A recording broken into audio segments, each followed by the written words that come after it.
민수기 이제 15장입니다. 민수기 15장인데요. 지금 민수기 15장은 하나님의 말씀인데, 하나님 누구에게 하시는 말씀이냐면 모세에게 하는 말씀이고, 모세를 통해서 누구에게 주시는 말씀인가? 1세대에게 주시는 말씀이 아니라는 것이죠. 이 말씀은 2세대에게 주시는 말씀입니다. 1세대는 우리가 그 앞에 민수기 14장을 통해서 보았지만은 그들은 가나안 땅에 들어갈 수 없게 되었습니다. 우리가 잘 아는 정탐꾼, 가데스 바네아에서의 정탐꾼 사건 때문에 그랬죠. 그래서 12명이 갔는데 10명은 그 땅을 악평하고 우리는 들어갈 수 없다. 그 땅의 거민은 너무 거대하고 우리는 그들에 비하면 메뚜기 같다. 이렇게 얘기하면서 갈 수 없다라고 그렇게 부정적 보고를 했고, 갈렙과 여호수아는 어땠습니까? 갈렙과 여호수아는 갈 수 있다, 할 수 있다. 하나님 우리와 함께 하시면 우리가 능히 이길 것이다. 가자. 그 땅은 정말 하나님이 주신 약속의 땅 가나안 땅이다. 가자. 이렇게 이제 힘차게 얘기를 했죠. 근데 백성이 누구 말을 들었습니까? 다수결로 10명 말을 들은 것입니다. 그래서 같이 막 엉엉 울고 막 이쪽을 다 처치하고 다른 지도자를 세워서 애굽으로 돌아가자. 모세와 아론은 엎드려 있고, 그러나 갈렙과 여호수아는 막 옷을 찢고 지금 목숨을 걸고 지금 이야기하는 이런 상황에 하나님이 나타나셔서 하시는 말씀이, 내가 갈렙, 여호수아 너희는 온전히 나를 쫓았기 때문에 너희는 들어갈 수 있다. 너희는 들어갈 수 있다. 이렇게 말씀하셨고, 그러나 열정탐꾼 너희는 들어갈 수 없다.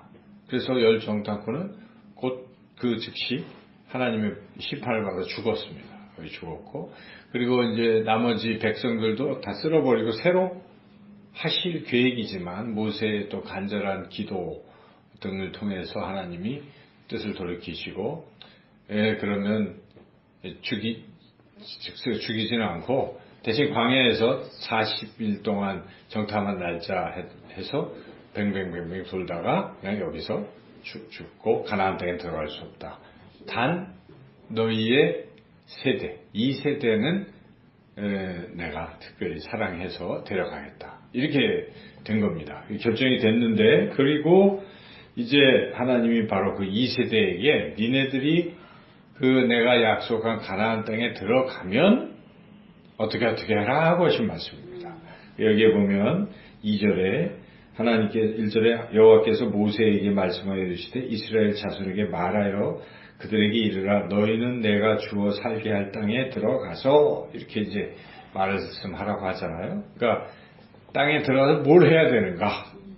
자, 이거는 오늘날 우리가 하나님이 주신 약속의 하나님 나라 백성으로 우리는 살아가고 있지만, 또 이제는 영원히 완성된 하나님 나라에서 살게 될 것입니다. 자, 그 땅에서 우리는 어떠한 모습으로 살아갈 것인가, 그런 거죠. 또한 이 땅에서도 우리가 하나님을 모시고 이렇게 살고 있기 때문에 완벽하지는 못하지만 이렇게 사는 게 맞다는 거죠, 우리가. 그래서 하나님 믿는 사람, 그리스도인들은 이런 모습으로 살아야 된다는 것을 오늘 우리가 이 말씀을 통해서 깨달아야 되겠습니다. 크게 세 가지를 우리가 생각할 수가 있는데, 첫째는 우리가 새 땅에 들어가서 사는 모습은 하나님을 예배하는 삶이다는 것입니다. 하나님을 예배하는 예배 중심의 삶을 살아야 된다는 것이죠. 지금 오늘 읽은 이 말씀에 하나님께서 가서 하라고 하신 쭉 나온 말씀들은 우리가 잘 아는 화제, 속건제, 속죄제, 등등등, 이거는 제사. 그래서 이 제사는 레위기 1장에서 7장까지 보면 여기 제사가 쭉 소개되어 있죠. 자, 그런 것들을 요약한 듯한 이런 말씀인데, 그 내용은 만약에 제물로 이렇게 드릴 때는 이렇게 하고 저렇게 드리고 등등등, 이렇게 그런 말씀들이죠. 그래서 여기서 그 드리는 방법에 대해서 11절, 12절까지 쭉 언급이 되어 있다는 것이죠. 자, 그래서 이것은 지금 오늘날로 말한다면 이 제사는 뭡니까? 예배지, 예배. 그래서 하나님이 제일 먼저 언급한 것을 우리가 주목할 필요가 있어요. 너희가 새 땅에 들어가면 예배하라. 나를 예배하라. 이런 말씀 아니겠습니까? 그래서 우리가 하나님 나라에 우리가 들어가고 지금도 맛보고 살아가는 하나님의 자녀들이 가장 힘써야 될 일이 뭔가? 예배입니다. 예배. 그래서 예배를 소홀히 하면 안 됩니다. 우리 신앙의 핵심은 예배 드리는 거예요. 오늘도 우리가 금요기도회와 또 예배예요. 기도회라고 표현했지만은 예배. 그래서 모든 공식적인 모임은 다 하나님을 예배하는 거예요. 그래서 찬양이 빠질 수가 없어요. 새벽 기도에도 찬양을 우리가 드리잖아요. 금요기도에도 드리고. 그래서 이 찬양은 하나님을 예배하는 우리가 드리는 중요한 부분이죠. 그리고 또 하나님 우리에게 주시는 것은 말씀인데, 여하튼 우리는 이 예배에 힘써야 된다 하는 것입니다. 그래서 어느 곳에서나 예배를 많이 드리고 자주 드리는 건 중요한 일이고, 또 예배 드리는 것에 하나님도 요구하시는 것은 삶을 예배를 드리라.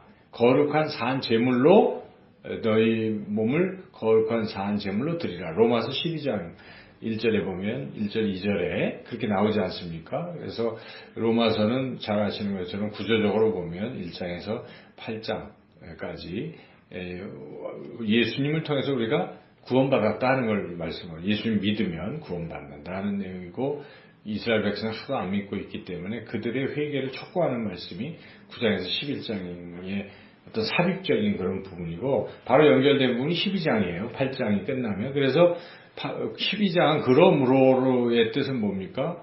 너희가 은혜를 받았으면, 너희가 예수를 통해서 믿음으로 구원을 받았다면 구원받은 사람으로서는 어떻게 살아야 되는가?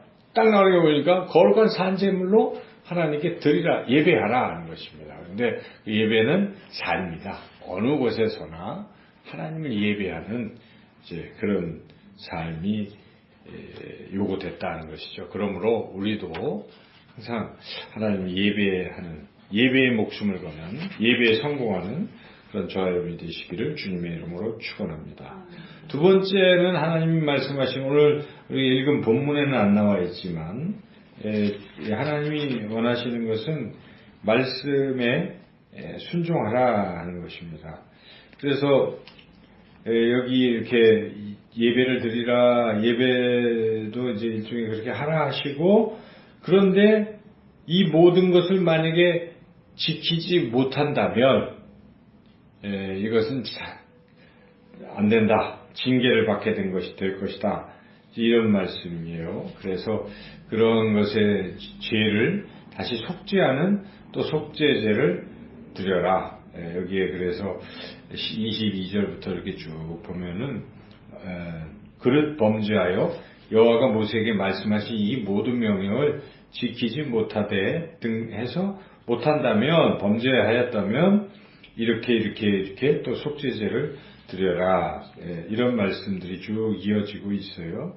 이것은 무엇을 말합니까? 이 하나님 말씀에 순종하라는 뜻이에요.